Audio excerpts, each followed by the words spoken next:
పరమగీతములు 2వ అధ్యాయము 14వ వాక్యాన్ని చదువుకుందాం.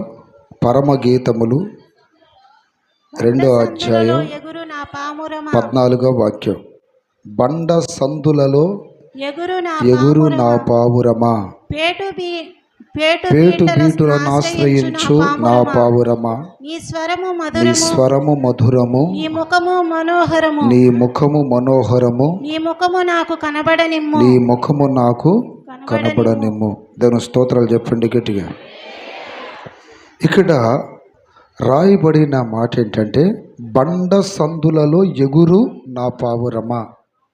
చెప్పండి, బండ సందులలో ఎగురు నా పావురమా. ప్రియ దేవుని బిడ్డలారా, నేను కొన్ని ఆత్మీయ అర్థాలతో మీకు ఈ ఉపదేశం చెబుతాను. మీరు శ్రద్ధగా వినాలని మరొకసారి మనవి చేస్తున్నాను. శ్రద్ధగా వింటేనే ఇట్లాంటి మాటలు మీకు అర్థమవుతాయి. దేవుని స్తోత్రం. ఇక్కడ పావురము ఎగురుతుంది అని మనం చూస్తున్నాం. ఆ పావురము ఎక్కడ ఎగురుతుందంట? బండ సందులలో ఎగురుతుందంట. ఎక్కడ ఎగురుతుంది? బండ సందులలో ఎగురుతున్న నా పావురమా. దేవుని స్తోత్రం. ప్రియ దేవుని బిడ్డలారా, పావురము అనగా అర్థం ఏంటంటే దేవుని సంఘము.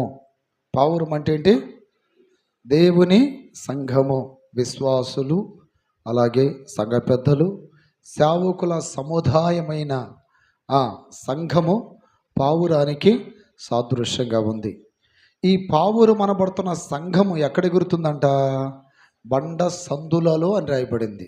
బండ అనగా క్రీస్తు అని 1 కొరింథీయులకు రాసిన పత్రిక 10వ అధ్యాయం 4వ వాక్యంలో కాబోలు ఒకసారి చదవండి. ఆ బండ క్రీస్తే, ఆ బండ క్రీస్తే. దాని స్తోత్రం కలుగునగాక. ఆ బండ క్రీస్తే. ఇక్కడ పావురం అనగా దేవుని సంఘం, బండనగా యేసుక్రీస్తు వారు. సందులలో ఎగురుతున్నది ఏంటిది అర్థం అంటే? క్రీస్తుల్లో ఎగరటం అని అర్థం, ప్రభువులో ఆనందించడం అని అర్థం, ప్రభులో సంతోషించటం అని అర్థం. ఇప్పుడు దేవుని బిడ్డలు, సంఘము ఈ పావురానికి పోల్చబడ్డారు. ఈ దేవుని బిడ్డలు ఎక్కడ ఎగరాలయ్యా అంటే క్రీస్తులో ఎగరాలి, క్రీస్తులో నిలబడాలి, క్రీస్తులో ఆనందించాలి, క్రీస్తులో సంతోషించాలి. అయితే ఇక్కడ ఎగిరే అనుభవం దేవుని బిడ్డలకి పావురం వలె కావాలి. ఎగరటం అంటే పైకి వెళ్తుంది. ఇప్పుడు ఎగిరేవి బైబిల్లో చాలా ఉన్నాయి. పక్షిరాజు ఎగురుతాడని ఉంది, ఎగిరే పురుగులు ఉన్నాయి, ఎగిరే పాములు ఉన్నాయి, ఎగిరే ఇంకా కొన్ని ఉన్నాయి. అయితే ఇక్కడ ఎగిరే అనుభవం అనేది సంఘానికి కావాలి. ఎందుకు ఎగరాలి అంటే తన గూటికి వెళ్ళటానికి. చప్పట్లు కొట్టడు గట్టిగా. ఎక్కడికి వెళ్ళటానికి? తన గూటికి వెళ్ళటానికి ఎగరాలి. అలాగే దేవుని బిడ్డలకు కూడా ఈ ఎగిరే అనుభవం అనేది కలిగినప్పుడు మాత్రమే వారు వెళ్ళవలసిన చోటుకి వెళ్ళగలరు. బైబిల్ గ్రంథములో ప్రకటన గ్రంథం 12వ అధ్యాయం 14వ వాక్యములో అక్కడ ఒక స్త్రీ కనపడుతుంది. సూర్యుని ధరించి చంద్రుడి మీద నిలిచి శిరస్సు మీద 12 నక్షత్రములు కలిగిన కిరీటము ధరించుకొనిన ఒక స్త్రీ మనకి అక్కడ కనపడుతుంది.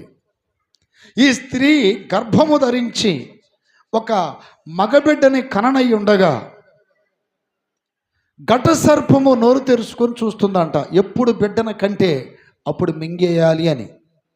ఈలోపు బిడ్డని కన్నది, మగబిడ్డని, మగ శిశువుని. అప్పుడే నేను పెట్టారా, ఆ మగ శిశువు కనిన వెంటనే ఈ ఘట సర్పం మింగాలని ప్రయత్నిస్తే మగ శిశువు అంట సింహాసనమునకు కొనిపోయెను అని ఆ వాక్యంలో మనం చదువుతాం. అయితే 14వ వాక్యంలో ఏమని రాయబడిందంటే, అందువలన ఆమె ఆమె అరణ్యములో ఉన్న తన చోటికి ఎగురునట్లు. ఇక్కడ గమనించండి. ఈ ఎగిరే అనుభవం దేనికి కావాలంటే తన చోటికి ఎగురినట్లు. చెప్పండి గట్టిగా. ఎక్కడికి ఎగురినట్లు? తన చోటికి ఎగురినట్లు ఈ స్త్రీకి 2 రెక్కలు పడ్డాయని వాక్యంలో రాయబడింది. దేవుని స్తోత్రం కలుగునగాక. సంఘానికి దేవుడు రెక్కలు ఇచ్చాడు. ఈ సంఘం అనేది ఒక చోట కూర్చునేది కాదు. ఈ సంఘం అనేది ఒక చోట కూలబడేది కాదు. ఇది ఏం చేస్తుండాలి? ప్రతిరోజు ఎగురుతూనే ఉండాలి. దేవుని స్తోత్రం కలుగునగాక. ఇప్పుడు ఇక్కడ మనం చెప్పుకున్నటువంటి ఈ స్త్రీకి 2 రెక్కలు ఇవ్వబడ్డాయంట. ఈ 2 రెక్కలతో ఆ ఘట సర్పానికి దొరకకుండా, ఆ ఘట సర్పము కలుగు చేసే హింసలను జయించి వేరొక స్థలానికి వెళ్ళిపోవటానికి దేవుడు దానికి ఏమిచ్చాడు? రెక్కలు ఇచ్చాడు. రెక్కలు దేవుడు ఇవ్వటానికి గల ప్రధానమైన కారణం ఏంటంటే 2 కారణాలు. ఒకటి ఘట సర్పాన్ని తప్పించుకోవడానికి, రెండోది తన చోటుకి వెళ్ళటానికి. అర్థమైందా మీకు? ఎందుకు ఇచ్చాడు రెక్కలు? ఒకటి ఘట సర్పం అనబడుతున్న సాతానుని తప్పించుకోవడానికి. ఈరోజు సంఘ విశ్వాసులారా, నువ్వు సాతానుడు వేసే అగ్ని బాణాలని నువ్వు జయించి, వాడి పెట్టే అనేక శ్రమల్ని, కష్టాలని, నిందల్ని, ఇబ్బందులని ఇవన్నీ జయిస్తూ నీ మార్గములను వెళ్ళిపోవాలి అంటే నీకు దేవుడిచ్చే ఆ 2 రెక్కలు కావాలి. హల్లెలూయా. ఇప్పుడు ఆ సంఘానికి దేవుడు 2 రెక్కలు ఇస్తే అది ఎగిరిపోతూ ఉందంట. ఎగిరిపోవటం వలన ఘట సర్పానికి చిక్కిందా? చిక్కలేదా? చిక్కదు. ఈ రోజున దేవుని బిడ్డలు సాతానుడికి చిక్కకుండా ఉండాలి అంటే ఈ 2 రెక్కలు ధరించుకొని ఉండాలి. దాని స్తోత్రం కలుగునగాక. ఈ 2 రెక్కలు ధరించుకొని ఉండాలి. ఈ 2 రెక్కలు అనగా ఆత్మీయ అర్థమేంటో తెలుసా? ఈ 2 రెక్కలు అనగా ఒకటి ప్రార్థన, రెండోది వాక్యము. ఈ 2 రెక్కలు దేనికి సాదృశ్యం? ఒకటి ప్రార్థన, రెండోది వాక్యము. ప్రార్థనతో, వాక్యముతో నువ్వు ఎగురుతూ ఉన్నప్పుడు సాతానుడు నిన్ను ఏమీ చేయలేడు. నిన్ను ముట్టుకోలేడు. ఈ 2 రెక్కలు ఏ విశ్వాసికైతే, ఏ సంఘ పెద్దకైతే, ఏ సేవకునికైతే ఉండవో వారు మాత్రమే సాతానుడికి చిక్కిపోతారు. సాతానుడికి చిక్కిపోయినప్పుడు సాతాను ఏం చేస్తాడు? వాడికి దొరికితే మరింగి వేస్తాడు. ఒకటి. రెండోది తమ స్థలమునకు వెళ్ళనివ్వడు. యెషయా గ్రంథం 14వ అధ్యాయం 17వ వాక్యంలో రాయబడింది. అనేక మంది దేవుని బిడ్డలు సాతానుకు దొరికిపోయి, సాతాను చేత చిత్తుగా ఓడిపోయి, నల్లగొట్టబడి, హింసించబడి, తట్టుకోలేక రక్షణ కోల్పోతున్నారు. ఆత్మీయ యాత్రలో నడవలేకపోతున్నారు. నిరాశ, నిస్పృహలు గురైపోతున్నారు. ఏంటి భక్తి, ఏంటి రక్షణ, ఏంటి మార్గమని వారి జీవితంలో నా ప్రియదిని పెట్టారా నిరీక్షణ కోల్పోయి సతికిలు పడిపోతున్నారు. కారణం ఏంటంటే వారికి 2 రెక్కలు లేవు, ఇరిగిపోయినాయి. దేవుడిచ్చాడు ప్రార్థన అనే రెక్క, దేవుడిచ్చాడు వాక్యం అనే రెక్క. ఈ 2 రెక్కలతో ఎగిరితేనే మీరు సాతానుడనే ఘట సర్పానికి దొరకకుండా మీరు మీ చోటుకి వెళ్ళగలరు అని దేవుడు చెప్పాడు. అప్పుడే దీన్ని పెట్టారా ఈ 2 రెక్కలని నువ్వు కడ వరకు కాపాడుకోవాలి. దేవుని స్తోత్రం కలుగునుగాక.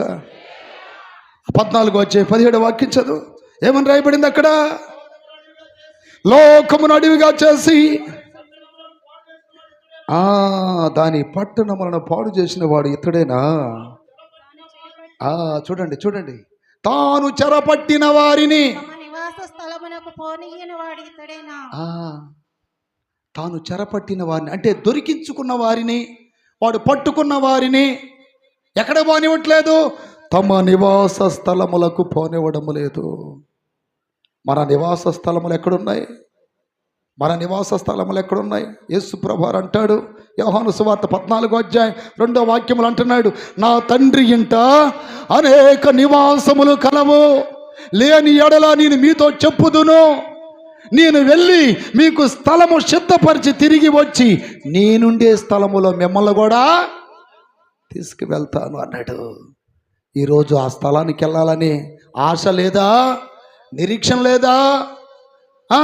అక్కడికి వెళ్ళాలనే ఆ ఎదురు చూపులు లేవా? ఈ భూమి మీద శాశ్వతంగా ఉంటారా? కానీ సాతానుకు దొరికితే తమ నివాస స్థలాలకి వెళ్ళకుండా వాడు చెరపట్టుకోవాలని చూస్తున్నాడంట, మృంగివేయాలని చూస్తున్నాడంట. అయితే వాడికి దొరకకూడదు. అప్పుడే దీన్ని పెట్టారా? నాకు పక్షులు పెంచడం అంటే భలే పిచ్చి, కుక్కలను పెంచాలన్నా భలే పిచ్చి. ఒక దినాన నేను 2 పావురాలు తీసుకొచ్చా. ఒక పావురం చచ్చిపోయింది. ఒక పావురం నేను పెంచుతున్న కుక్కకే దొరికిపోయింది. ఎందుకు దొరికిపోయిందంటే అది కొత్త పావురం అనమాట. 2 పావురాల్లో ముందు తీసుకొచ్చింది పాత పావురం అయితే చచ్చిపోయిందని దీన్ని తీసుకొచ్చాం, 2వ పావురాన్ని. కొంతమంది సలహా ఏమిచ్చారంటే దానికి రెక్కల పీకి దారంగాని కడితే కొద్ది రోజులు అలవాటు అయ్యేదాకా కింద తిరిగిద్ది, ఆ తర్వాత అలవాటు అయిపోద్ది, ఈలోపు ఆ రెక్కలు కూడా వస్తాయి, అది ఎటు పోదు అని చెప్పినప్పుడు ఆ పొడవాటి రెక్కలని పీకేసి దారం కట్టా.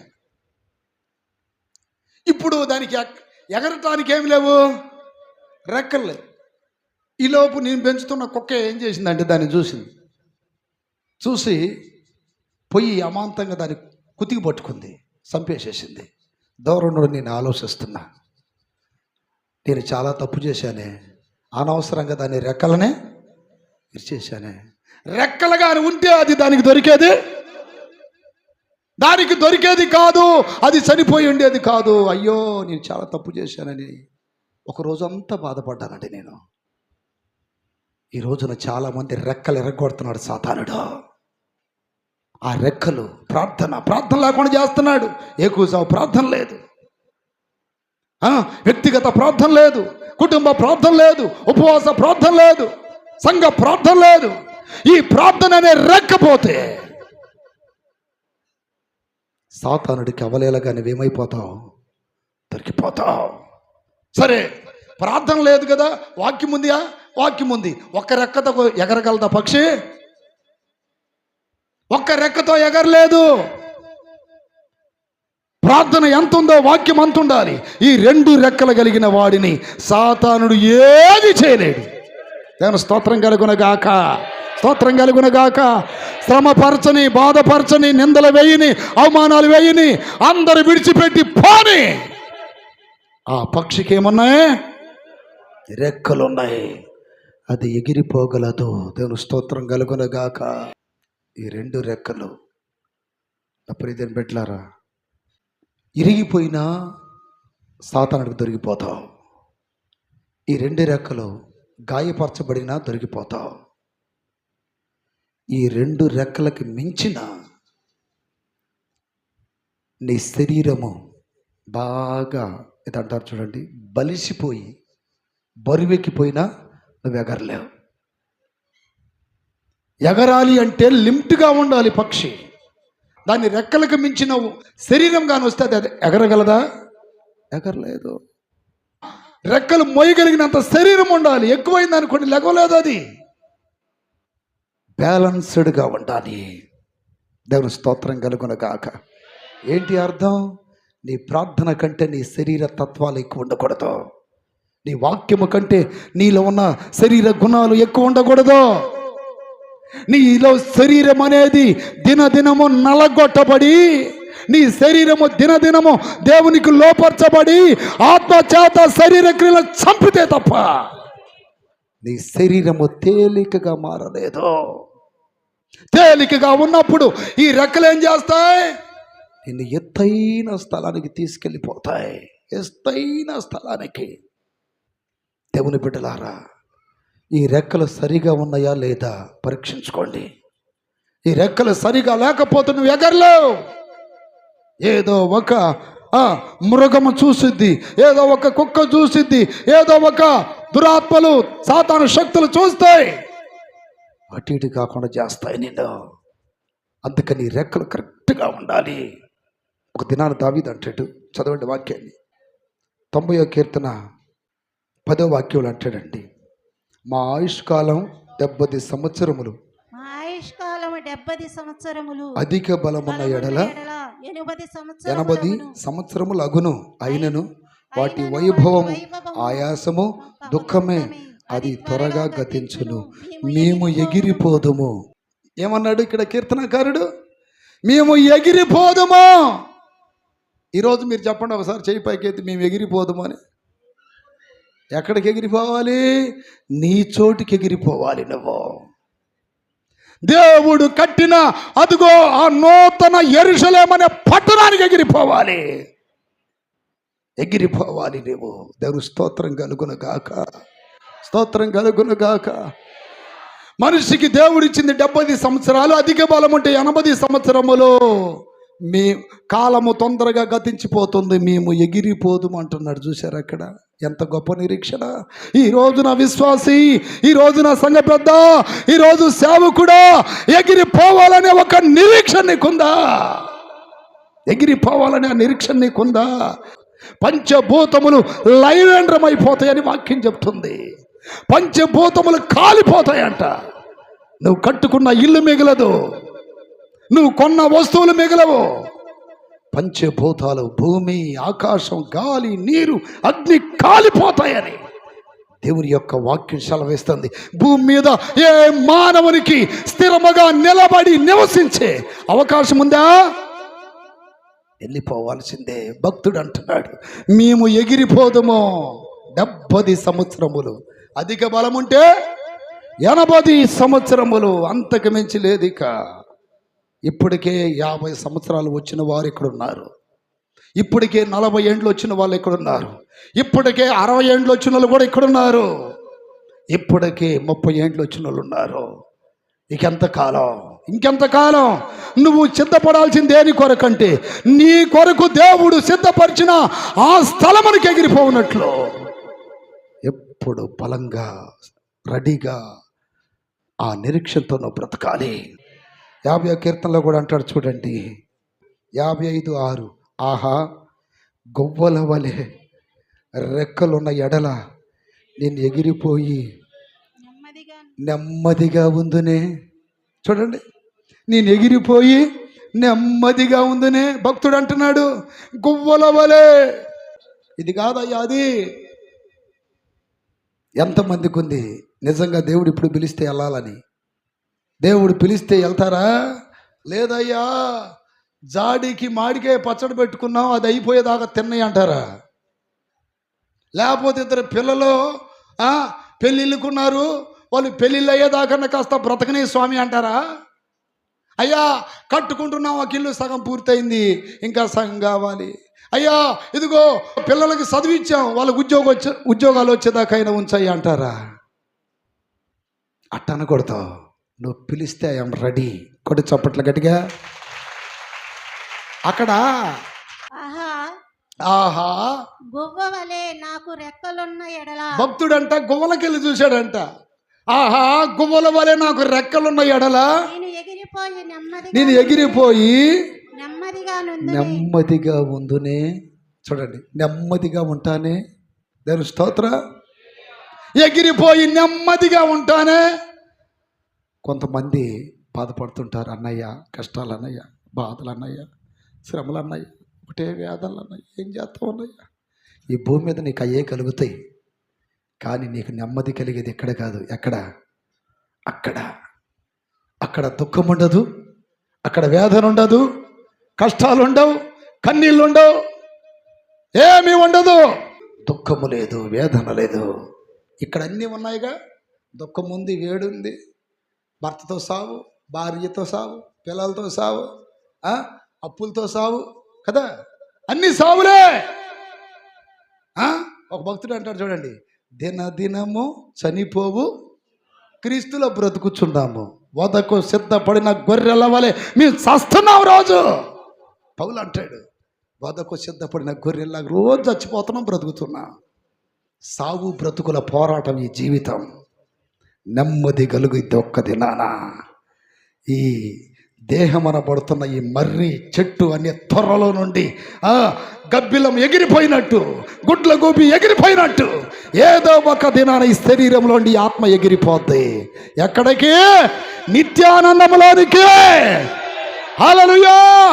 ఆ నిరీక్షణతో బ్రతుకున్నట్లు ఎప్పుడు నీ రెక్కలు నువ్వేం చేసుకోవాలి?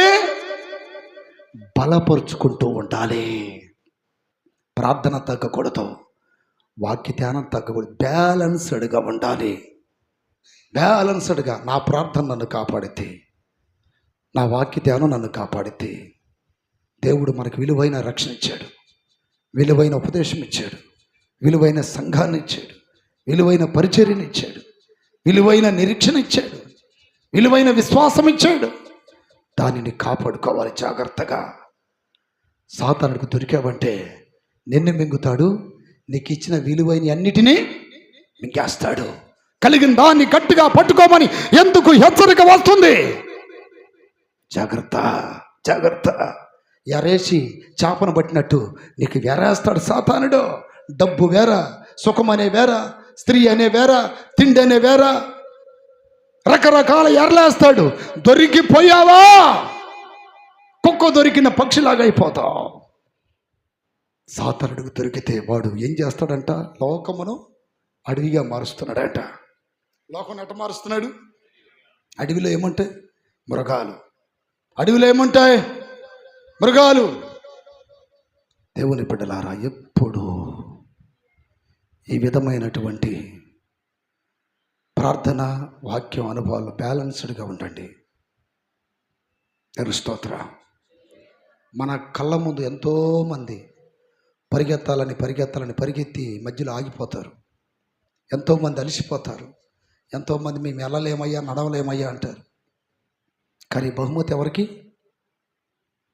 బహుమతి ఎవరికి? గీటు దాటిన వాడికి, గమ్యం చేరిన వాడికి. పౌలు అంటున్నాడు, ఏమన్నా తెలుసా? గుడ్డిగా పరిగెత్తట్లా మేము, బహుమానం పొందునంతగా. కొడు చప్పట్ల. బహుమానం పొందునంతగా మేము పరిగెత్తుతున్నాం. దేవుడు మాకు ఆయన రాజ్యం ఇవ్వబోతున్నాడు. దేవుడు మాకు మహిమగల సింహాసనం ఇవ్వబోతున్నాడు. దేవుడు మాకు జీవ కిరీటాన్ని ఇవ్వబోతున్నాడు. మా దుఃఖమంతా ఎగిరిపోబోతుంది. మా విచారాలు కొట్టివేయబడతాయి. మా దుఃఖ దినములకు సమాప్తం కలిగితే ఏదో ఒకరోజు మేము వెళ్ళిపోవాలి. ఆ నిరీక్షణతో నీవు బ్రతకాలి. దాని స్తోత్రం కలుగునగాక. ఆ నిరీక్షణ ఉంటేనే నువ్వు పైకి ఎగరగలిగేది. యెషయా గ్రంథం 40వ అధ్యాయం 31వ వాక్యంలో రాయబడింది, యెహోవా కొరకు ఎదురు చూచువాడు నూతన బలం పొందుతాడంట. దేవుని స్తోత్రం కలుగునగాక. యెహోవా కొరకు ఎదురు చూచువాడు నూతన బలం పొందును. వారు పక్షిరాజు వలె, హల్లెలూయా, పక్షిరాజు వలె రెక్కలు చాపి పైకి ఎగురుదురు, అలయక పరిగెత్తుదురు, సొమ్మసిల్లక నడిచిపోదురు. ఎవరికి అలుపు రాదు? ఎవరు పరిగెత్తుతారు? ఎవరు ఎగురుతారు అంటే అక్కడ చెప్తున్నాడు, యెహోవా కొరకు. 9:30కి సీరియల్ వస్తుంది. కరెక్ట్గా సీరియల్ కోసం ఎదురు చూస్తుంది అమ్మగారు. 10 గంటలకి మంచి సినిమా వస్తుంది, సినిమా కోసం ఎదురు చూస్తుంది అమ్మగారు. హల్లెలూయా. మొన్నటిదాకా పాపం ఈ రాజకీయ నాయకులు పెట్టిన పథకాల కోసం ఎదురు చూసేవాళ్ళు కదా. నెల రాగానే టెన్షన్కి ఏమొచ్చాయి? 3,000. అది కూడా పోయింది. స్తోత్రం. అంతే కదా, అవి కూడా పోయినాయి యేసు నామములో. ఎదురు చూస్తున్నావు. ఎవరి కొరకు ఎదురు చూడాలి? ఎవరి కొరకు? నిత్యము నా గురి నీ కొరకే దేవా, సహనముతో. ఆమె ఒకరు రండి. ఎవరంటారు? నూరా నతానేలు. దేవుని స్తోత్రం. తొందరగా హల్లెలూయా. ఇంకెవరు అనరా? లేకపోతే నూరా బెదరు. దేవుని స్తోత్రం కలుగును కాక. ఎవరో వస్తారని, ఏదో చేస్తారని, నువ్వు ఇట్లా ఈ పక్కరా, ఏదో ఇస్తారని ఎదురు చూసి మోసపోవద్దురా. ఇదో పాట ఉండాలి. ఎవరో వస్తారని ఇస్తాడు, ఏదో చేస్తాడు. పాపం ఏదో ప్రయత్నాలు చేశారు, వాళ్ళు తప్పేం కాదండి. కానీ ఈ ఇచ్చేది పొందేది శాశ్వతమా? ఎదురు చూసాం. ఈరోజు ఎదురు చూసాం కానీ నిరీక్షణకి ఇక అవకాశం లేదు. చూడాల్సింది ఇటు కాదు, ప్రభుత్వాలకి వెళ్ళి కాదు, మనుషులకి వెళ్ళి కాదు, లోకంకి వెళ్ళి కాదు. నేను చూడాల్సింది ఇదిగో యేసయ్యకి వెళ్ళి. కొట్టు చప్పట్లు గట్టిగా. హల్లెలూయా. ఆయనకెళ్ళి చూస్తే ఆయన కొరకు కనిపెడితే 23వ కీర్తన 5వ వాక్యం అంటున్నాడు, నీ కొరకు కనిపెట్టుకున్న వారిలో ఎవడు సిగ్గుపడడు. అదేనా? నీ కొరకు కనిపెట్టుకున్న వారిలో ఎవడు సిగ్గుపడడు. నా కన్నులు ఎందుకు ఇటు చూస్తున్నాయి, మనుషుల వైపు చూస్తున్నాయి. వీడు ఏది ఇస్తాడంట, వాడు ఏది ఇస్తాడంట, వాళ్ళు ఏది ఇస్తారంట. నా నిరీక్షణ ఇటు, నా ఎదురు చూపునిటు. నువ్వేంటి చేసేది? నీ సేవకు వచ్చిన ప్రారంభంలో ఒక ఆయన ఏదో చేస్తానని పిలిచాడు. తర్వాత ఒకరోజు అతను పిలిస్తే నేను వెళ్ళలా, నేనేమోనో అన్నాడు. బాగా బుద్ధి వచ్చింది. నేను స్తోత్రం కలుగును గాక. ఏమొచ్చింది? మనుషుల వైపు చూస్తే అంతే కదా. అప్పుడే రాసింది ఆ పాట, మతి తప్పి మనుషుల వైపు కన్నులెత్తగా మనసులో నిరాశయే. వాడికి ఇష్టమైతే ఇస్తాడంట, ఇష్టం లేకపోతే ఇవ్వడంట. ఈ మనిషిని నమ్మాల్సింది మహిమగల దేవుణ్ణి. చెప్పండి. మనిషి ఏం చేశాడు? నిరాశపరిచాడు. ఆశపడ్డాం, ఆశ నిరాశ అయిపోయింది. అక్కడ అంటున్నాడు, ఎన్నో కీర్తనది, నీ కొరకు కనిపెట్టుకుని వారిలో ఎవడు సిగ్గు పొందడు. నీ కొరకు కనిపెట్టు వారిలో ఎన్నో వాక్యం అది 25:3. క్షమించండి, 25:3 అంట. నీ కొరకు కనిపెట్టుకుని వారిలో ఎవడు సిగ్గుపడడు. వెళ్ళు, దేవుని స్తోత్రం కలుగును గాక. ఎటు చూస్తారు? నెల వచ్చే పథకాల వైపు చూస్తారా? ఇంకెవరో వస్తారు ఏదో ఇస్తారంటే మనుషుల వైపు చూస్తారా? మేము అటు చూడం, ఎటు చూస్తాం చెప్పగడిగా. దేవుని వైపు చూడాలి, దేవుని వైపు కనిపెట్టాలి. ఎట్ట కనిపెట్టాలి? సహనముతో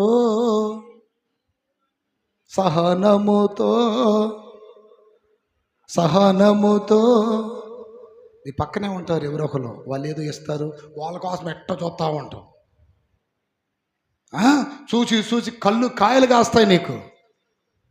వాళ్ళ వల్ల ఏం జరగదు నీకు, నా దేవుడి వల్ల అన్నీ జరుగుతాయి. ఆమేన్. ఇంకా కొర మనుషుల మీద నీకు ఆశలుంటే అవి చచ్చేదాకా దేవుడు నిన్ను దీవించడు, అవి కూడా చచ్చిపోవాలి. ఇక నాకు ఎవరు లేరయ్యా, పాట ఉందిగా యేసన్న గారి పాట, ఎవరు లేరు నాకు ఇళ్ళలో, ఎవరు లేరు నాకు ఇళ్ళలో, ఆదరణ నీవేగా, ఆనందము నీవేగా, ఆదరణ నీవేగా, ఆనందము నీవేగా. సర్వోన్నతుడా నీవే నాకు ఆశ్రయ దుర్గము, సర్వోన్నతుడా నీవే నాకు దుర్గము, ఎవరు లేరు నాకు ఇళ్ళలో, ఎవరు లేరు నాకు ఇళ్ళలో, ఎవరు లేరు నాకు ఇళ్ళలో, ఆదరణ నీవేగా,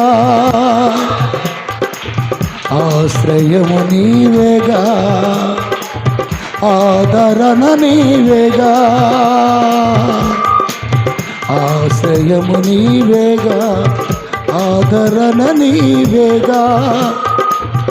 హల్లెలూయా, హల్లెలూయా, హల్లెలూయా. చెప్పండి, ఆదరణ నీవేగా.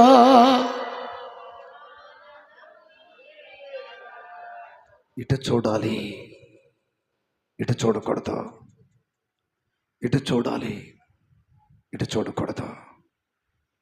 దేవుని స్తోత్రం కలుగును గాక. మనము పేతురులాగా మాట్లాడాలి అప్పుడప్పుడు. అబ్రహాంలాగా మాట్లాడాలి. అబ్రహాము, పేతురు అంటే నాకు బాగా ఇష్టం. సమూయేలులాగా మాట్లాడాలి, పౌలులాగా మాట్లాడాలి. ఈ నలుగురు అంటే నాకు బాగా ఇష్టం అండి. ఎందుకో తెలుసా? ఒక దినాన రాజులను జయించి ఈ సొదొమ గొమొర్రా ప్రజలని, వారి ఆస్తుల్ని యుద్ధం చేసి అబ్రహాము తీసుకుని వచ్చాడు. తీసుకుని వచ్చినప్పుడు సొదొమ గొమొర్రా రాజులు ఏమన్నారంటే, అయ్యా జనాన్ని మాత్రం మాకిచ్చి ఈ ఆస్తులన్నీ నువ్వే తీసుకో అంటే అబ్రహాం ఏమన్నాడు తెలుసా? నూలు పోగు కూడా ముట్టుకోను అంటాడు. నూలు పోగు కూడా ముట్టుకోను, జనం మీరే తీసుకోండి, ఈ ఆస్తి కూడా నాకు వద్దు. ఎందుకని? ఒకవేళ నేను అవి తీసుకుంటే మాయి తీసుకొని అబ్రహాం అనేవాడు ఎంత గొప్పవాడు అయ్యాడని మీరు చెప్పుకుంటే నా దేవునికి ఎంత అవమానం. నన్ను ఆశీర్వదించేది నా దేవుడు, నన్ను దీవించేది నా దేవుడు, నన్ను బలపరిచేది నా దేవుడు, నన్ను ఐశ్వర్యవంతునిగా మార్చేది నా దేవుడు.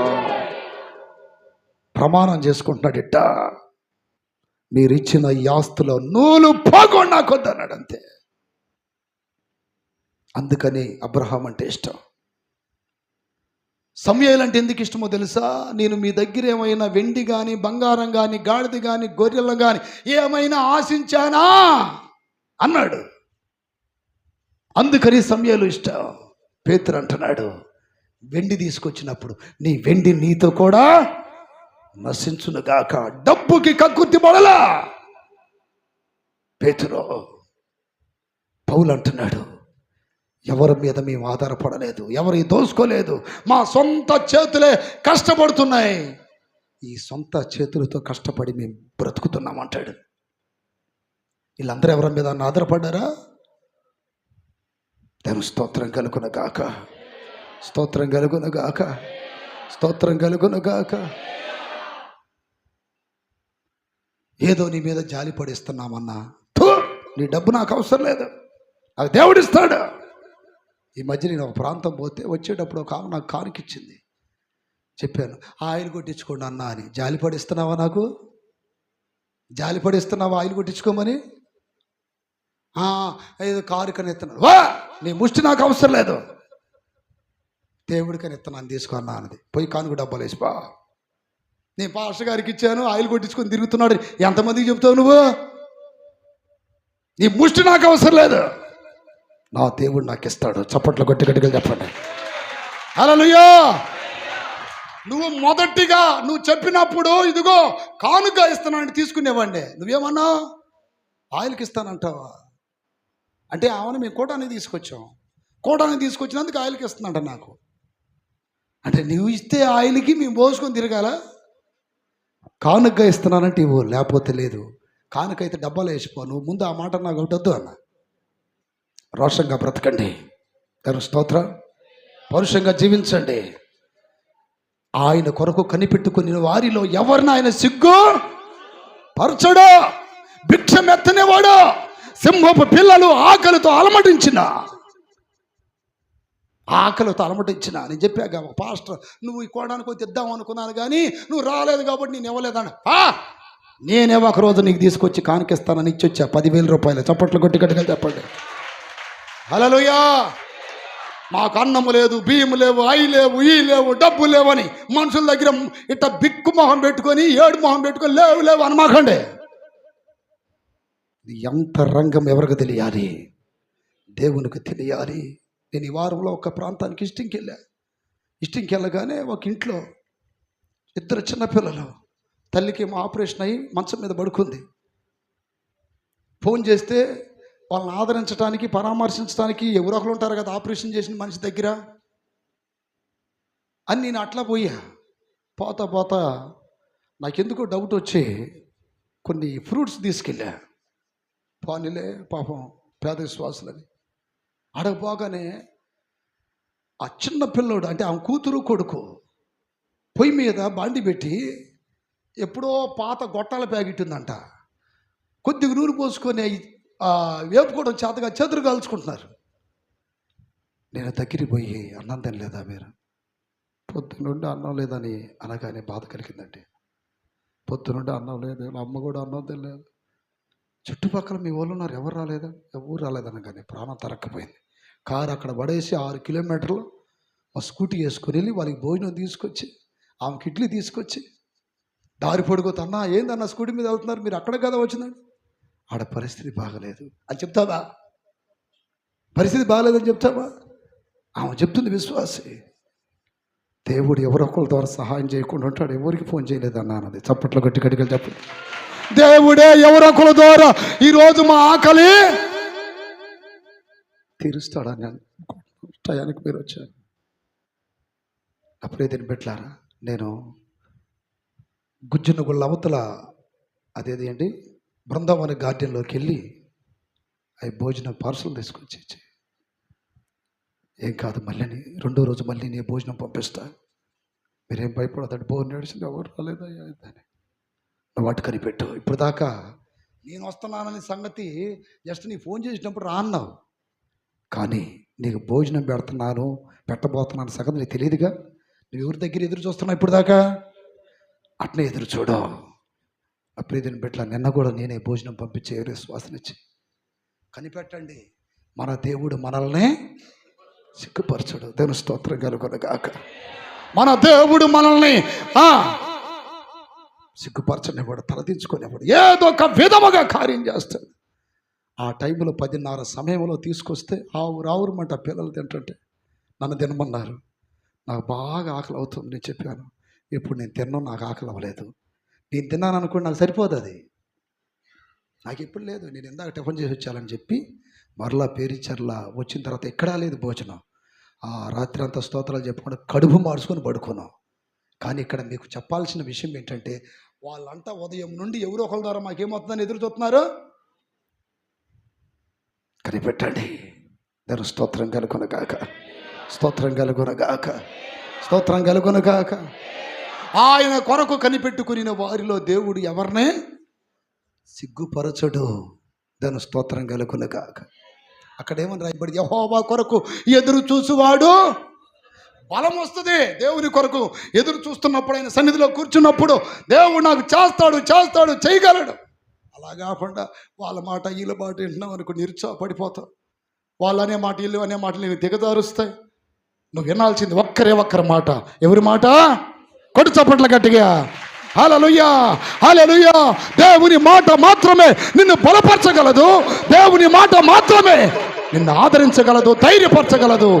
దేవుని మాట నిన్ను ముందుకు నడిపించగలదు. ఆ ఒక్క మాట కోసం కొన్ని గంటలు దేవుని దగ్గర నువ్వేం చేయాలి? కనిపెట్టాలి, కనిపెట్టాలి. దేవుని స్తోత్రం కలుగునుగాక. యెహోవా కొరకు ఎదురు చూచువాడు నూతన బలము పొందుతాడు. ఎదురు చూసినప్పుడే ఈ రెక్కలు బాగా ఆడించబడతాయి. దేవుని స్తోత్రం. అక్కడ ఏం రాయబడింది? వాడు పైకి పక్షిరాజు వలె రెక్కలు చాపి పైకి ఎగురుదురు. కొంతమంది ఎగిరి ఎగిరి అలసిపోతున్నారు. ఎందుకని? రెక్కలు బాగా భారమైనవి. దేవుని స్తోత్రం. రెక్కలు బాగా భారమైనవి, ఒళ్ళు బాగా భారం అయిపోయింది. ఇప్పుడు మీరు కూడా చూడండి, హల్లెలూయా అని చెప్పండి కష్టంగా. హల్లెలూయా. ఏది చచ్చుబడిన చెయ్యి లేపినట్టుగా హల్లెలూయా. టక్కలు లేపండి. 1 2 3. మీరు కూడా పర్లేదే. నేను స్తోత్రం కలుగునుగా. స్వీట్గానే ఉన్నారు. 2 చేతులు ఎత్తండి. మీకు పరీక్ష. 1 2 3 లేచి నిలబడండి. 1 2 3. అబ్బో అద్దుగో, ఇంకా లేస్తూనే ఉన్నారు చూడండి. కూర్చోండి. నా బిడ్డలను నేను అలా తయారు చేయాలని నాకు ఆశ. దేవుని స్తోత్రం కలుగునుగాక. హల్లెలూయా. ఎగురుతున్న పక్షికి 2 అనుభవాలు ఉండాలి. నేను ఇందాకే చెప్పాను, రెక్కలు మోయగలిగినంత శరీరమే నీకు ఉండాలి, ఎక్కువ ఉండకూడదు. రెక్కలు మోయగలిగిన శరీరం మాత్రమే ఉండాలి. రెక్కల మోయలేనంత శరీరము కానీ నీకు ఏర్పడిందంటే ఆ పక్షి ఏం జరిగింది తెలుసు? ఆ పక్షి ఏం చేసిందో తెలుసా? ఉన్నతమైన శిఖరాలని అధిరోహించలేదు. బరువైంది కదా, ఈయన అంత దూరం ఏడ ఎగరగలలే. యేసయ్య శిష్యులలో ఎంతమంది అంటే ఏమని చెప్తారు మీరు? యేసయ్య శిష్యులు ఎంతమంది అంటే ఏమంటారు? 12 మంది. ఒక దినాన్ని యేసు ప్రభువారు శిష్యులందరూ చెప్పాడు, నేను కొండ మీదకి ప్రార్థనకి వెళ్తున్నాను అన్నాడు. 3 అడావుడికి బయలుదేరి వచ్చారంట. ఎవరు వాళ్ళు? పేతురు, యాకోబు, యోహాను. దేవుని స్తోత్రం. వీళ్ళ రెక్కలకి సరిపోయే శరీరం ఉంది వాళ్ళకి. అందుకని యేసయ్య ఎక్కిన రూపాంతరపు కొండ మీదకి వీళ్ళు కూడా ఎక్కగలిగారు.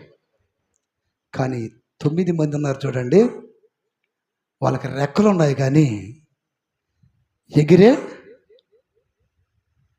ఆ మాట అర్థమవుతుందా మీకు?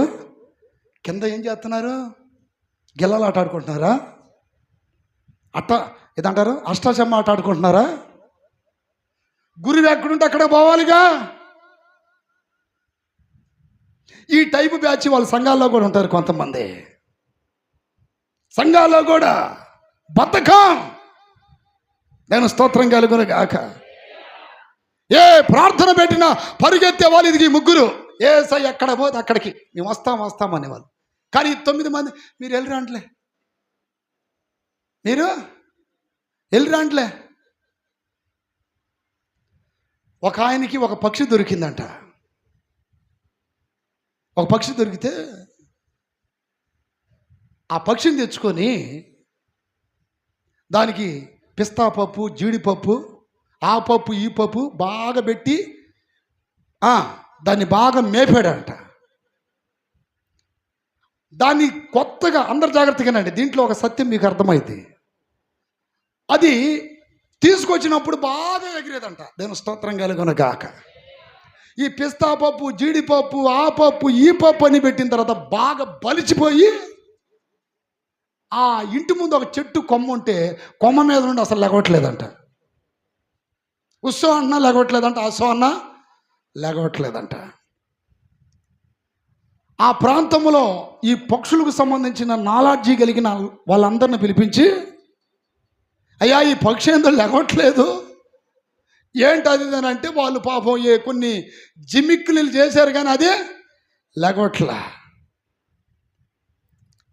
ఈ లోపు ఎవరో ఒక ఆయన పట్టుకొని వచ్చారంట. అది ఎందుకు లేకపోతే నేను చూస్తాను ఆగన్నాడంట. దేవుని స్తోత్రం. అది లెగవాలి అంటే దానికి ఏమీ లేనప్పుడు తీసుకొచ్చావు, అప్పుడు బాగా ఎగిరింది. ఇప్పుడు బాగా తిని బలిసిపోయింది. అది ఏమైపోయింది? తిని బలిసిపోయింది. ఇక ఆ కొమ్మ మీద తప్ప ఎక్కడికి ఎగరట్లేదు అది. దేవుని స్తోత్రం కలుగునగాక. బాగా తిని బలిసిపోయింది అది. అది ఎట్టెగరదో నేను చూస్తాను, కత్తి ఒకటి తీసుకురా అన్నాడు. తీసుకొచ్చి ఏ కొమ్మ మీద అయితే అది నిలబడింది కొమ్మను నరికాడంట. చచ్చినట్టే గుర్తుందంట. అప్పుడు ఎంతమందికి అర్థమైందో? ఇది కూడా అర్థం కాదు, నేను వ్యర్థమైపోతా. దేవుడు దరిద్రపు స్థితిలో ఉన్నప్పుడు నిన్ను తీసుకొచ్చాడు. పేరు గౌరవం లేని నిన్ను తీసుకొచ్చాడు. ఈరోజు కాస్త బాగా మేపాడు నిన్ను. మేపిన తర్వాత ఎగురుతావు అనుకుంటే నువ్వు ఒకేసారి నిలబడి నేను కదలనంటే ఏమిరిగిపోద్ది? నీ స్థాయిని మళ్ళీ కిందకి తీసుకొస్తాడు దేవుడు. చప్పట్లో గట్టిగా చెప్పండి. ఈరోజు ప్రార్థన కష్టమైపోయిందా నీకు? వాక్యం కష్టమైపోయిందా? మందిరం అంటే కష్టమైపోయిందా? నువ్వు దేని మీద అయితే నిలబడ్డావో ఆ ఆధారాన్ని లేపి పడేస్తాడు. అది అర్థం దీంట్లో. అర్థమైందా? ఏమి లేనప్పుడు ప్రార్థన చేసావు గంటలు. దేవుని స్తోత్రం కలుగునగాక.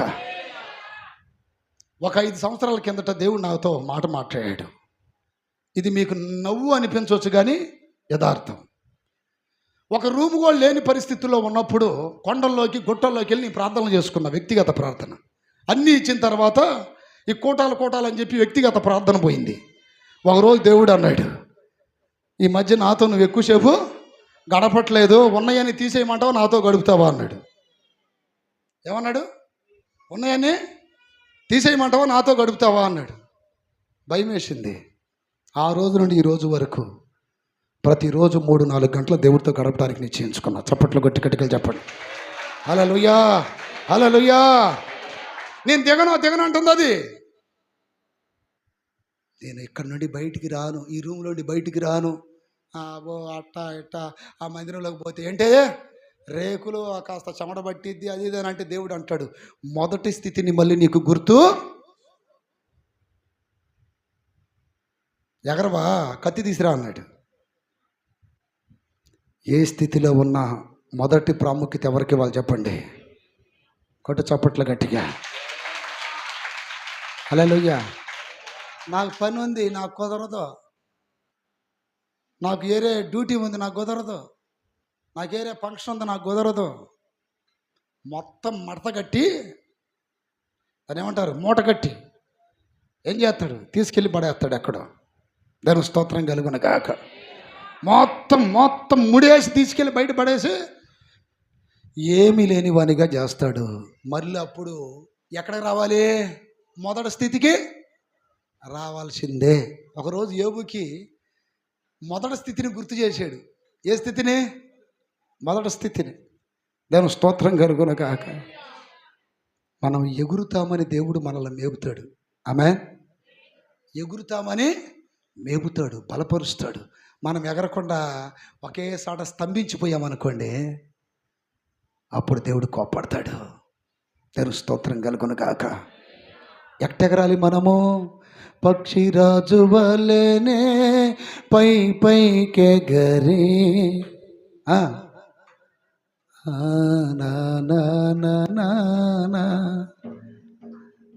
సర్వోన్నతుడా నీ సన్నిధిలో బలము పొందిన వారెవరైనా, సర్వోన్నతుడా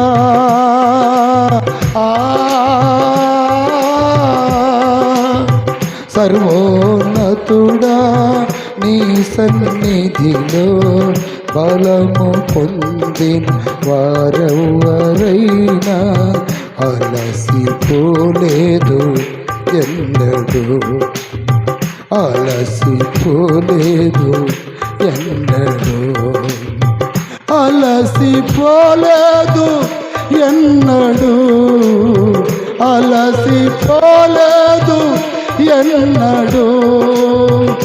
ఏమని వివరింతు నీ కృపను, ఏరులై పారలే నా గుండెలోన. ఏమని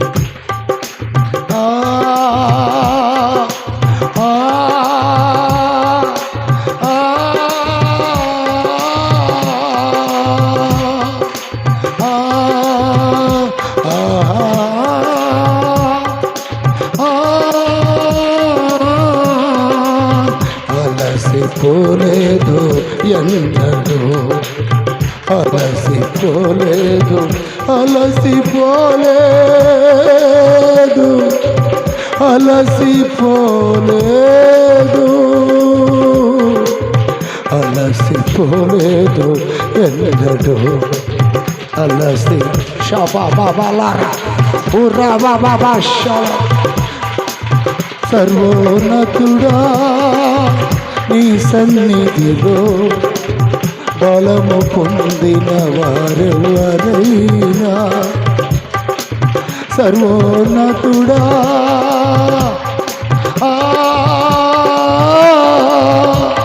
బాబా శాల ఉర్రా బాబా బాబా బాబా ఉర్రా బల బల బల శాల రి బాబా బాబా బాబా ఉర్రా బల బల బల శాల.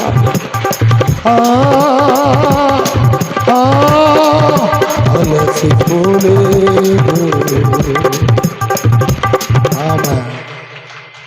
అలసిపోలేదు ఎన్నడూ, అలసిపోలేదు. అలసిపోకూడదు. స్తోత్రం కలుగును గాక. యెహోవా కొరకు ఎదురు చూసేవారు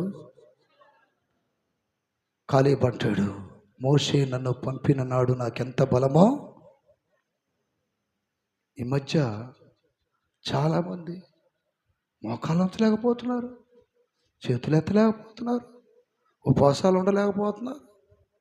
నాజుకు భక్తి ఏర్పడింది, నాజుకు భక్తి. ఆ పక్షిని గుర్తుపెట్టుకోండి మీరు. దానికి పిస్తా పప్పు ఆ పప్పు ఈ పప్పు తెచ్చి మేపేలకు ఏమైంది?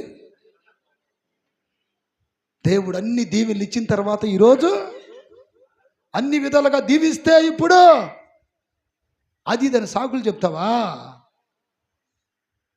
కొమ్మ నరికేస్తాడు, జాగ్రత్త. కొమ్మ నరికేస్తాడు. నెబుకద్నెజరు చెట్టు నరికేసేసాడు దేవుడు. ఇక దాని మీద ఏ పక్షులు నిలబడమన్నాడు. సర్వలోక కోటికి సరిపడే ఆహారం దాని మీద ఉండదు అన్నాడు. 7 సంవత్సరాలు గడ్డి మేపించాడంట. ఎందుకని? ఇవన్నీ నా వల్లే కలిగినాయి అనుకున్నాడు, కానీ దేవుడు ఇచ్చాడనే ఆలోచన అతనికి. ఈరోజు నువ్వు అనుకుంటున్నావేమో, ఎక్కడికి పోయినా ఈ 2 అనుభవాలు పోగొట్టుకోమాకండి. ప్రార్థన, వాక్యం. దాని స్తోత్రం కలుగునగాక. ఇంకొక వాక్యం చదవండి, ఇంకొక వాక్యం. దాని స్తోత్రం కలుగునగాక. హల్లెలూయా. నా ప్రియతిని బిడ్డలారా, మనము ఈ రెక్కలతో ఏం చేయాలంటే, ఒకటి దేవుని మహిమపరచాలి. ఏం చేయాలి చెప్పండి? యెషయా గ్రంథం 6వ అధ్యాయం 1, 2, 3 వాక్యాల్లో ఏమని రాయబడింది? ఉజ్జియా మృతి పొందిన సంవత్సరమున అత్యున్నత సింహాసనమునందు ప్రభు ఆసీనుడై ఉండగా నేను చూచి తిని ఆయన చొక్కా అంచులు దేవాలయమును నిండుకొనిను. ఆయనకు పైగా సెరేపులు నిలిచియుండిరి. ఒక్కొక్కరికి 6 రెక్కలుండెను. ప్రతి వాడు 2 రెక్కలతో తన ముఖమును రెంటితో తన 2 కాళ్ళను కప్పుకొనుచు రెంటితో ఎగురుచుండెను. చూడండి, అత్యున్నత సింహాసనము పై దేవుడు ఆసీనుడైనప్పుడంట శరాపులు ప్రభు ఎదుట నిలబడి వాటికి 6 రెక్కలంట. ఎన్ని చెప్పండి? 2 రెక్కలతో కాళ్ళు కప్పుకుంటున్నాయంట, 2 రెక్కలతో ముఖం కప్పుకుంటున్నాయంట, 2 రెక్కలతో ఎగురుతున్నాయంట పైకి. ఈ ఎగురుతూ ఏమంటున్నాయి? యెహోవా సైన్యములకు అధిపతియగు యెహోవా పరిశుద్ధుడు. చెప్పు గట్టిగా, పరిశుద్ధుడు అని చెప్పు. పరిశుద్ధుడు, పరిశుద్ధుడు, పరిశుద్ధుడు, పరిశుద్ధుడు, పరిశుద్ధుడు, పరిశుద్ధుడు, పరిశుద్ధుడు, పరిశుద్ధుడు, పరిశుద్ధుడు అని నిత్యము దూతలతో నా యేసయ్యా, నిత్యము దూతలతో పడుచున్న నా యేసయ్యా, వందనం ప్రభు, వందనం, వందనం ప్రభు, వందనం. హల్లెలూయా. ఇక్కడ ఈ శరాపులు అనబడుతున్న దేవదూతలకు 6 రెక్కలు ఇచ్చింది ఎందుకు? ఒకటి కాళ్ళు కప్పుకోవటానికి. కాళ్ళు అనగా అర్థమేంటి తెలుసా? నీ స్వచిత్తం చచ్చిపోవాలి, ముఖం కప్పుకోవాలి అన్నాడు. అంటే నీవు ప్రభులో మరుగైపోవాలి, ప్రభును మాత్రమే చూపించాలి లోకానికి. ఆమేన్. కాళ్ళు కప్పుకోవాలి, రెండోది ముఖం కప్పుకోవాలి, మూడోది 2 రెక్కలతో ఎగురుతూ ఉండాలి. ఎందుకు ఎగరాలి అంటే దేవుని స్తుతించటానికి. నువ్వు ఎగిరినప్పుడు దేవుణ్ణి మహిమపరచగలవు, నువ్వు ఎగిరినప్పుడు దేవుణ్ణి ఆరాధించగలవు, నువ్వు ఎగిరినప్పుడు ప్రభుని నా ప్రీతిని బిడ్డలారా మహిమపరిచే అనుభవంలోకి వెళ్ళిపోతావు. ఇక్కడ ఆ 2 రెక్కలతో ఎగురుతూ ఏం చేస్తున్నాయంట? యెహోవా. కొంతమంది దేవుని బిడ్డలకు దేవుడు రెక్కలిస్తే ఎగిరి సినిమా హాల్లోకి వెళ్తున్నారు, ఎగిరి మందు కొట్లు కాడికి వెళ్తున్నారు. వీళ్ళకి ఇరుగుతీ రెక్కలు తొందరలో. దేవుని స్తోత్రం. ఈ రెక్కలతో అక్కడ ఇక్కడ పరిగెత్తున్నారు దేవునికి ఇష్టం లేని ప్రాంతానికి. దేవుడు ఎందుకు ఇచ్చాడు రెక్కలు నీకు? ఆయనను మహిమపరచటానికి. ఇక్కడ 2 రెక్కలతో యెహోవా. చెప్పు చెప్పు చెప్పు, యెహోవా. అందరు చెప్పరే. కొంతమంది చెప్తున్నారు, కొంతమంది చెప్పట్లా. యెహోవా ఎవరు? ఈ పేరు మర్చిపోయి ఈ మధ్య అందరి నోట్లో ఈ పేర్లు వినబడుతున్నాయి. ఏది? రాజకీయ నాయకుల పేర్లు. చంద్రబాబు, జగన్ చంద్రబాబు. వీళ్ళ భజన ఎక్కువైపోయింది ప్రతి ఒక్కడికి. దేవుని స్తోత్రం. ప్రతి ఒక్కడికి వీళ్ళ భజన ఎక్కువైందండి. అబ్బో అబ్బో అబ్బో, వాళ్ళు ఏమిచ్చారా మీకు? వాళ్ళు ఏమిచ్చారు మీకు? వాళ్ళు ఏమిచ్చారు? నీ జోబులో 100 రూపాయలు తీసుకొని నీ చేతిలో 2 రూపాయలు పెట్టారు. నీ జోబులు ఎంత తీసుకున్నారు? 100. సబ్బుకు ట్యాక్స్, నువ్వు వాడే నూనెకి ట్యాక్స్, నువ్వు ఆయిల్ పోపించుకునే ఆయిల్కి ట్యాక్స్, అన్నీ నీ తీసుకొని 2 రూపాయలు ఇస్తే వాడి కోసం వీడు చేస్తాడంట. వాళ్ళ కోసం నువ్వు చేస్తావా? నీ కోసం ఆ యేసయ్య ప్రాణం ఇచ్చాడు. ఆయన కోసం ఏం చేస్తావు చెప్పు? ఆయన కోసం ఏం చేస్తావు? ఈ రాజకీయ నాయకులు పిచ్చి ముదిరిపోతుంది కొంతమందికి. ఎవడొచ్చినా మనకేం చేసేది ఏం లేదు ఇక్కడ. ఎవరు వచ్చినా మీ కష్టాలు మీకు దప్పుతున్నాయా? పనికి పోకుండా ఏమైనా 1 కోటి రూపాయలు వేస్తున్నారా ఏంటి? నీ కొరకు ప్రాణం పెట్టింది ఒకే ఒక్క దేవుడు. ఎవరో? ఎవ్వరు, ఏ రాజకీయ నాయకుడు వచ్చినా వాళ్ళ సొంత జోబులను రూపాయి ఎవ్వడెవడు మన కొరకు సమీపించరాని తేజస్సును విడచి ఆయన శ్రీమంతుడై ఉండి మన కొరకు ఏమైపోయాడు? దరిద్రుడై ప్రాణం పెట్టాడు. ప్రపంచంలో దేవుని కంటే ఎక్కువగా నిన్ను ప్రేమించింది ఎవరు చెప్పండి? నీ కొరకు ప్రాణం పెట్టింది కూడా ఆయనే. ఎక్కడ పోయినా యేసయ్యా యేసయ్యా చెప్పండి, చెప్పండి, చెప్పండి, చెప్పండి. యేసయ్యా యేసయ్యా యేసయ్యా యేసయ్యా యేసయ్యా యేసయ్యా యేసయ్యా. అమ్మా అమ్మా పలకండి అమ్మా. యేసయ్యా యేసయ్యా యేసయ్యా యేసయ్యా యేసయ్య చెప్పా. యేసు యేసు యేసు యేసు యేసు యేసు. ఆయన పేరు తెలుసుకోండి, ఆయన పేరు తెలుసుకోండి. మీకు ఏది కావాలంటే అది ఇస్తాడు ఆయన. దేవుని స్తోత్రం కలుగునగాక. ఈయన ధ్యానం మర్చిపోయాడు, ఈయన ధ్యానం మర్చిపోయారు. ఈ ధ్యానం ఈ పిచ్చి ఎక్కువైపోయింది మన వాళ్ళకి. దేవుని స్తోత్రం కలుగునగాక. పరిశుద్ధుడు పరిశుద్ధుడు అంటనే అంట. ఏమంటున్నాయి? పరిశుద్ధుడు పరిశుద్ధుడు. రెక్కలు ఎందుకు ఇవ్వబడ్డాయి, ఎందుకు ఎగరాలి అంటే నెంబర్ 1 దేవుణ్ణి మహిమపరచటానికి. దేవుని స్తోత్రం కలుగునగాక. ఎందుకు మనం ఎగరాలి అంటే నా ప్రియమైన బిడ్డలారా, మనము నిప్పు రవ్వలాగా మారటానికి. ఆమె యోబు గ్రంథము 5:7 రాయబడిందండి. ఏమని? నిప్పు రవ్వలు పైకి ఎగురినట్లు అంటున్నాడు. దేవుని స్తోత్రం కలుగునగాక. ఏ రవ్వలంట? నిప్పు రవ్వలు. పైకి ఎగిరే అనుభవం దేనికి ఉంది? పక్షిరాజుకుంది. రెండోది నిప్పులు కూడా ఉందంట.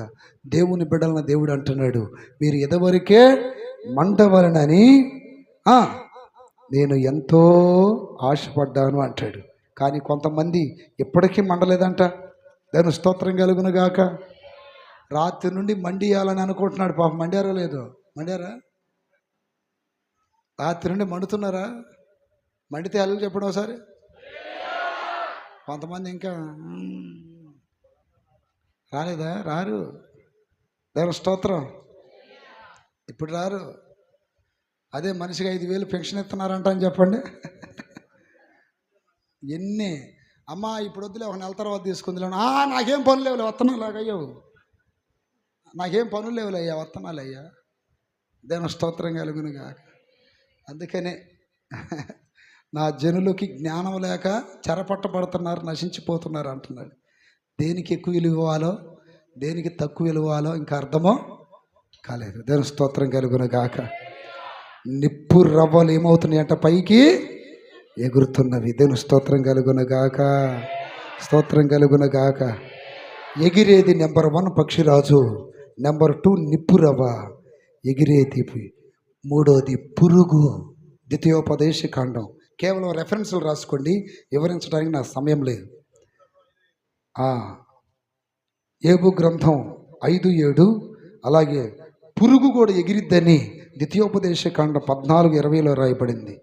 అప్రీతిని బిడ్డలారు, పురుగు అనగా దావీదు అంటాడు 20వ కీర్తన కాబోలండి, నేను నరుడును కాదు పురుగును అంటాడు. పురుగు అనగా తగ్గింపు జీవితానికి సాదృశ్యం. అందరి చేత తొక్కపడేది ఏంటిది? పురిగే. తగ్గించుకున్న వారు ఎగురుతారు, నిప్పులాగా మండేవారు ఎగురుతారు. పక్షిరాజు వలె ఇదిగో రెక్కలు కలిగిన వారు ఎగురుతారు. దేవుని స్తోత్రం కలుగును గాక, స్తోత్రం కలుగును గాక. అలాగే కీర్తన గ్రంథం 18:42లో కూడా అంటున్నాడు, ధూళి వలెని వారిని, అదేనా, అప్పుడు గాలికి ఎగురు ధూళి. ధూళి కూడా ఏమవుతుందంట? ఎగురుతుంది. ధూళి అనగా దుమ్ము, అది తొక్కబడేదే. ఈ ఎగిరే అనుభవం అనేది నా ప్రియ దేవుని బిడ్డలారా, ఆ పురుగు లాంటి వారికి, అలాగే తొక్కబడే దుమ్ము లాంటి వారికి కలుగుతూ ఉంది. దేవుని స్తోత్రం కలుగును గాక, స్తోత్రం కలుగును గాక. అలాగే ఎగిరేది ఏంటిదో తెలుసా? బాణము. 91 కీర్తన 5వ వాక్యంలో రాయబడింది, రాత్రి వేళ కలుగు భయముకైనను పగటి వేళ ఎగురు. ఎగిరేది ఏంటంట? బాణము. మీకు ఈ పాయింట్లను రాసుకోండి. దేవుని స్తోత్రం కలుగును గాక. ఎగిరేదేంటి? బాణము. చివరగా నా ప్రియదేని బిడ్డలారా, చివరగా నా ప్రియదేని బిడ్డలారా, ఈ శరాపులు కూడా ఏమవుతున్నాయంటే ఏంటిది? దేవుని స్తోత్రం. బాణం కూడా ఎగురుతుంది. ఎందుకు మనం పక్షిరాజు వలె ఎగరాలి అంటే, నెంబర్ 1, దేవుణ్ణి ఆరాధించడానికి. ఎందుకు ఎగరాలి? దేవుణ్ణి ఆ దూతల వలె ఆరాధించడానికి. రెండోది ప్రకటన గ్రంథంలో ముందు చదువుకున్నాం మనం 12:4లో. నా ప్రియదేని బిడ్డలారా, ఎందుకు ఎగరాలి అంటే, సాతానుకి చిక్కకుండా మన స్థలానికి మనం చేరునట్లు పోవునట్లు మనం ఎగరాలి. దాని స్తోత్రం కలుగును గాక. హల్లెలూయా. మనం ఎగురుతూ ఉన్నప్పుడు సాతానుడికి మనం చిక్కము. ఎగురుతూ ఉన్నప్పుడు మన గమ్యానికి మనం వెళ్ళగలుగుతాం. ఎందుకు ఎగరాలి అంటే, ప్రకటన గ్రంథం 14:6లో రాయబడింది, దేవుని స్వార్థ చెప్పటానికి. సేవకులారా, మీరు ఒకే చోట ఉంటే కుదరదు, ఎగిరి ఊరూరు వెళ్తూ ఉండాలి. ఆమేన్. ఈరోజు ఈ ఊరు, రేపు ఊరు వెళ్ళి ఏం చేయాలి? యేసయ్యా దాసులమమ్మ. ఏమని పాడాలి? యేసయ్యా దాసులమమ్మ. మన అందరి కొరకు కల్వరి సిలువలో ప్రాణం పెట్టిన, ఇంకా తర్వాత రాదు. దాని స్తోత్రం కలుగును గాక. యేసయ్యా దాసులమమ్మ, పల్లె పల్లెకు తిరుగుతాము, ప్రభు ప్రేమను ప్రకటిస్తాము. ఒకళ్ళ పాటలు చూడండి, మాకు ఆ పాటలు రావాలి అని అంటారా? పట్నంలోన పల్లె పల్లెల్లోన సాగిపోతున్నది నా. హల్లెలూయా. నిత్య సువార్త తీసుకొని ఏం చేస్తుందంట? అప్పుడు మరి ఒక దూతను చూచి తిని, అతడు భూనివాసులకు అనగా ప్రతి జనమునకును ప్రతి వంశమునకును ఆయా భాషలు మాట్లాడే వారికి ప్రతి నిత్య సువార్త తీసుకొని ఆకాశం మధ్య నా ఎగురుచుండెను. ఎందుకు ఎగరాలి మనం? ఇక్కడ మీరు పాయింట్స్ గుర్తుపెట్టుకుంటున్నారా? మొదటిది ఎగరాల్సింది ఎందుకు అంటే ఆరాధించటానికి. రెండోది సాతాను చిక్కకుండా ఉండటానికి. మూడోది మన చోటికి మనం చేరటానికి. నాలుగోది సువార్త చెప్పటానికి. దేవుని స్తోత్రం కలుగును గాక. ఐదోది కాపాడబడటానికి. ఐదోది ఏంటంట? యెషయా గ్రంథం 31వ అధ్యాయం 5వ వాక్యం. చివరి మాట, ఒక్క మాట చదవండి. యెషయా గ్రంథం 31:5. కాపాడబడటానికి.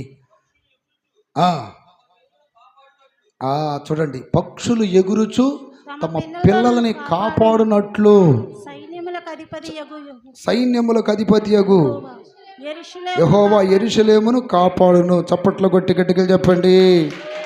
హల్లెలూయా, హల్లెలూయా, హల్లెలూయా.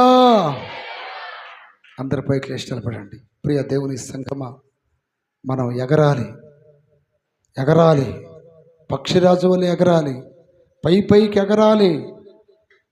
మనము ఒక దినాన ఎగిరిపోవాలి. భూమి శాశ్వతము కాదు, భూమి శాశ్వతము కాదు. ఎందుకు ఎగరాలి?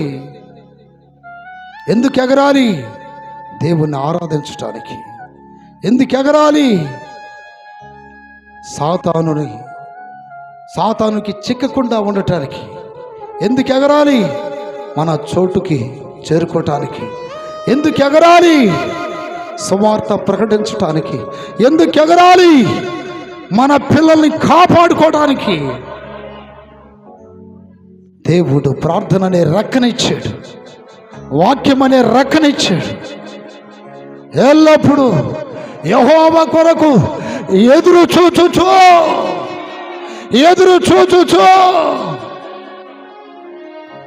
నూతన బలము పొందొచ్చు, నూతన బలం పొందొచ్చు. అలయక సొమ్మసిల్లక పరిగెత్తచ్చు. పక్షిరాజు వలె మనం పైకి ఎగరాలి. పక్షిరాజు వలె మనం పైకి ఎగరాలి. చేతులు పైకెత్తు.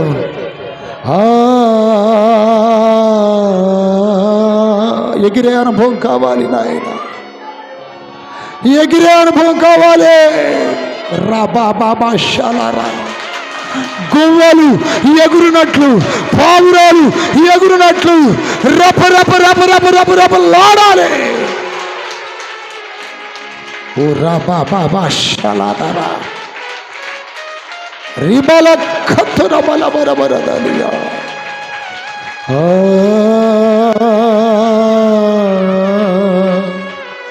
ఎగరాలి, ఎగరాలి. ఎగరలేకపోతే సాతానికి చిక్కిపోతావు. నీ శ్రమలను బట్టి, బాధలను బట్టి, కష్టాలను బట్టి, కన్యలను బట్టి అలిసిపోయి ఎగరలేకపోతే సాతానుడు పొంచి వేస్తున్నాడు మృంగివేయాలని. నీ నిత్య గృహమైన ఆ యెరూషలేము పట్టణానికి, నీ నిత్య గృహమైన ఆ పరలోక రాజ్యానికి నువ్వు సిద్ధపడాలి. నీ నివాస స్థలం అది ఇది కాదు. నీ నివాస స్థలం అది ఇది కాదు. అలసిపోవద్దు. సర్వోన్నతుడా నీ సన్నిధిలో బలము పొందిన వారెవరైనా, సర్వోన్నతుడా రెక్కల బాగాడి. ఆమె రెక్కల బాగాడి అండి. రెక్కలంటే చప్పట్లో ఎట్టా బాగా. సర్వోన్నతుడా నీ నిధిలో బలము పొంది వారెవరైనా అలసిపోలేదు ఎన్నడు, అలసిపోలేదు ఎన్నడు, అలసిపోలేదు. అలసిపోదు. బలం పొందు, శక్తి పొందు. అలసిపోలేదు ఎన్నడు, అలసిపోలేదు, అలసిపోలేదు, అలసిపోలేదు.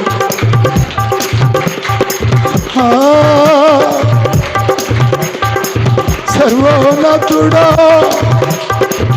నీ సన్నిధిలో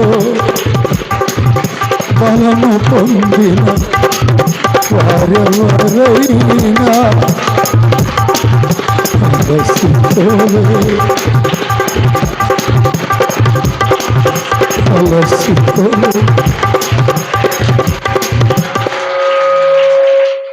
అలసిపోలేదు,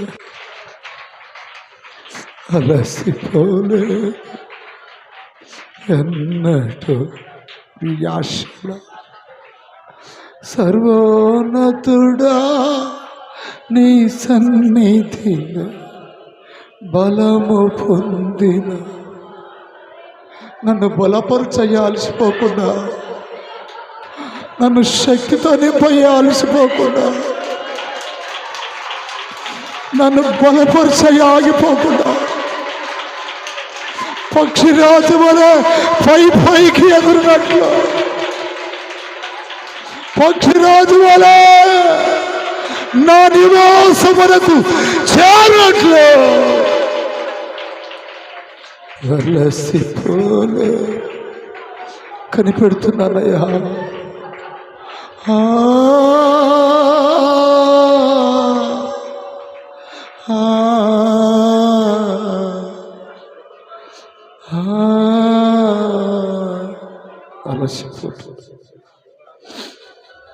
అలసిపోతున్నారు.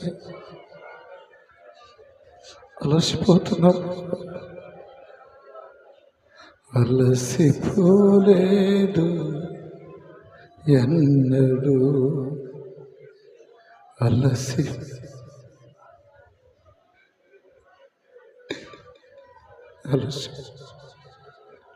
శ్రమలలో అలసిపోకుండా వచ్చి, బాధలు అలసిపోకుండా, కష్టాలు అలసిపోకుండా నీ కొరకు ఎదురు చూసే అలసిపోకూడదు ప్రభు. అలసిన వారిని, సొమ్మసిలిన వారిని బలపరచువాడా, అలసిపోకుండా చేయాలి. అలసిపోతుంది నాయన, అలసిపోకుండా చేయాలి. ఊర్రా బాబా శకబా పక్షిరాజు వలెనే పై పైకే గరి రెక్కలు పక్షిరాజు వలెనే. బిడ్డ, నువ్వు అలసిపోకూడదు. అలసిపోతే గమ్యానికి చేరలేవు. అలసిపోతే రెక్కలు బాగా ఆడించలేవు. అలసిపోతే ప్రభు యొద్దకు చేరుకోలేవు. యెహోవా కొరకు ఎదురు చూడు. యెహోవా కొరకు ఎదురు చూడు. ఎప్పుడు నూతన బలం పొందు, నూతన బలం పొందు, నూతన శక్తి పొందు, నూతన అభిషేకం పొందు.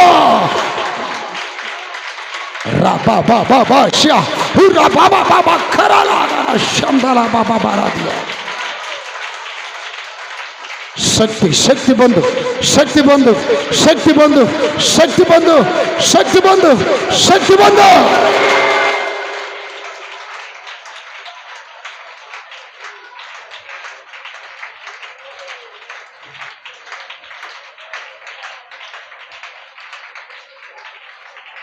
మిక్కిలి శక్తినేమో, మిక్కిలి శక్తినేమో, మిక్కిలి శక్తినేమో.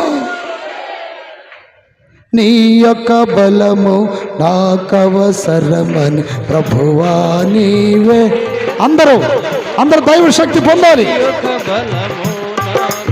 నీ యొక్క బలము నాకవసరమని ప్రభువా నీవే ఎరుగుదువు. నీ యొక్క బలము నాకవసరమని ప్రభువా నీవే ఎరుగుదువు. పరిశుద్ధాత్ముడా శక్తి దయా చేయుము. పరిశుద్ధాత్ముడా శక్తి దయా చేయుము.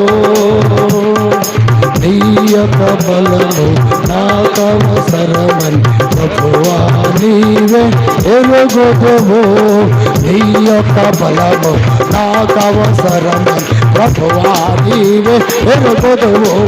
ప్రభువా నీవే ఎరుగుదువు. ప్రభువా నీవే.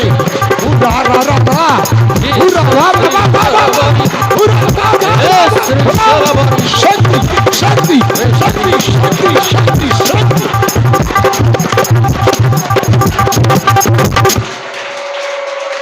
నీ యొక్క బలముతో నన్ను బలపరచు.